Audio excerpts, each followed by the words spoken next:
নমস্কাৰ বন্ধু বান্ধৱীসকল, আজি আপোনালোকৰ মাজত এটা গুৰুত্বপূৰ্ণ ডিছকাশ্যন কৰিম। সেইটো হ'ল অসম আৰক্ষীৰ যিটো ফাইনেল মেৰিট লিষ্ট, সেই ফাইনেল মেৰিট লিষ্টৰ কথা আলোচনা কৰিম।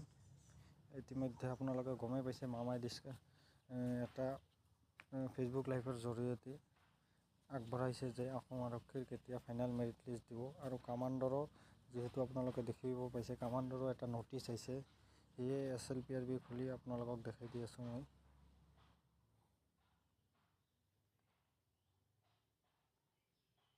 SLPRBৰে যে চাব পাৰে আপোনালোকে, এটা ন'টিছ আহিছে যে কামাণ্ডৰ এইটো ন'টিছ।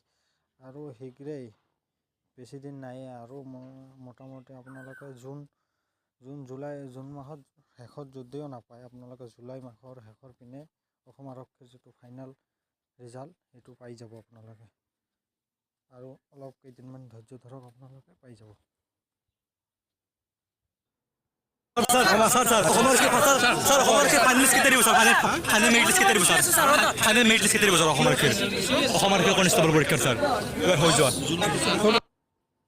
ইতিমধ্যে গম পালে জুন মাহত দিব বুলি কৈছে। জুন মাহত যদিও নিদিয়ে, জুলাই মাহৰ পিনে আপোনালোকে অসম আৰক্ষীৰ ফাইনেল মেৰিট লিষ্টটো পাই যাব।